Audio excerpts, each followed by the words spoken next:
How you doing? It's the Monkey Lord. I'm back. I thought it was time to do another video. It's been a while since I've just done a regular video teaching you some guitar stuff, and I thought it was about time to do some. I've just got these really cool wireless mics. I've got a little tiny mic attached here, and it's a bit of an experiment. I was given them to use. So if I sound boomy and Monkey Lordish, that's the reason why.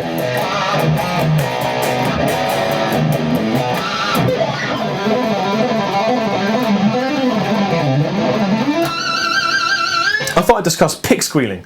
A lot of people ask me how I pick squeal, and it always seemed very obvious to me, but maybe it isn't. So here's a sort of a very brief step through how to pick squeal. First thing is, you've got to have a really nice hard pick.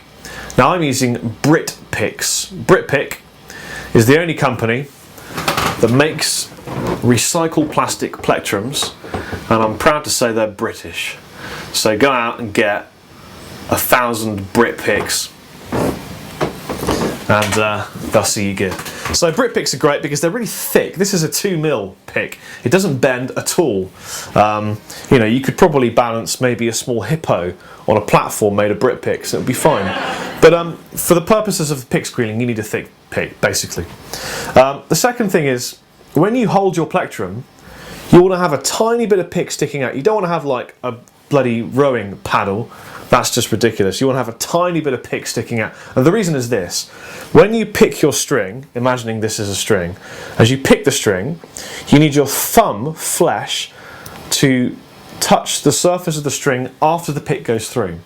And what happens is your thumb causes an artificial harmonic upon the string.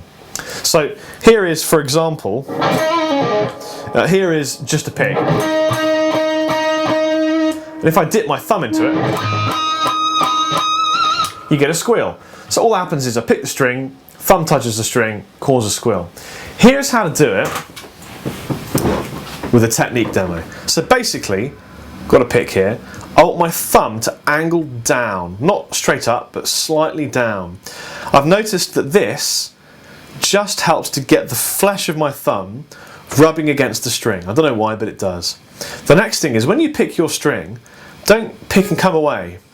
Pick and just rub your thumb over the string. It's almost as if the object is to rub your thumb over the string and the pick is incidental. Kind of like I'm just rubbing my thumb across the string and it happens to be a pick in my hand. Let's do a couple of blues licks, or maybe rock licks. How about that? That might be. Okay, so here's blues or rock lick number 1. And this one is in what I would call position 5. So say for example we're playing in D. You got position 1 here. So position 5 is behind 1. By the way, I'm in E flat, the key for the people. And in position 5 I'm going to start on the B string, or the beast ring as I like to call it, and I'm going to bend it a tone and a half. That was nearest damn it a tone and a half. So from this tone and a half, as I return the bend, this is bend and return, I'm going to pull back onto my second finger and then to my first finger. So all the while keeping in mind to mute the other strings with the palm and the fingers of my right hand. So I got one string free.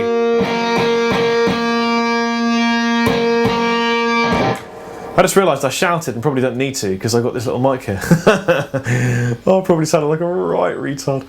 So yeah, bend and return and then pull off to the second and first finger.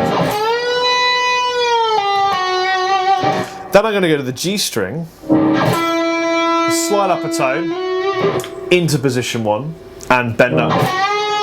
So you get this. Oh, I did something else there, didn't I? Oh, so to the G string, back to the first finger, and then into the G string again, slide up and give it a tone with some wobbly. So here it is at a close-up.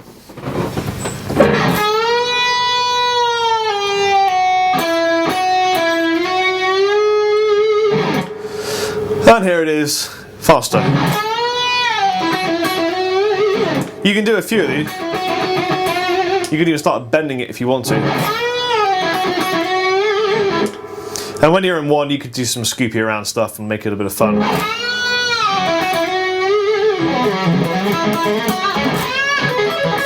So lick 2, I've actually just written this for you right now because that's the kind of way I think. So we're in essentially what is the end of position 1 in the key of D minor, or the beginning of position 2, whichever way you want to think about it. So I'm going to start on the G string with my second finger, this one here, and I'm going to slide up to the 14th fret G string. You've got to know where your G string is. And slide, so when I've done that, I then put my first finger down on the B string, causing a nice sort of slightly vaguely dissonant major third type looking doody thing. And then back to the G string, so I've got. Then I'm going to make it a triad by putting my little finger on this 15th fret E. Which just makes it sound of win.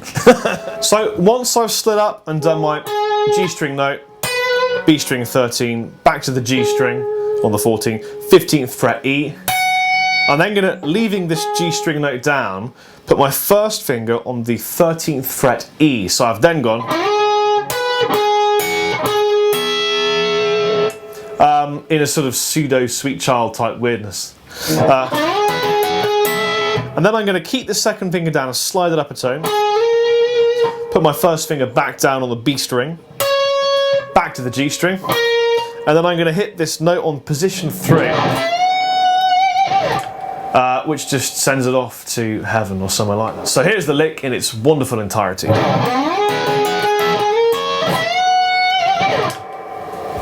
And here it is fast. So here's a close-up for you. We're starting on this 14th fret G, and I'm taking this, I've slid into this note with my second finger, first finger to the B string on the 13th fret, so I'm hybrid picking this, hybrid pick.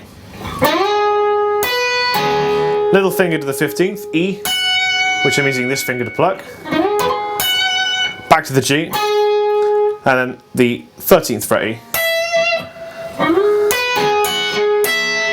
And then take this one up again, up a tone, pluck the B string again, back to the G string, third finger to this, which I believe is the 13th, 14th, 15th, 18th fret B, and then you can release that a semitone. Sounds great. So here it is, up to speed.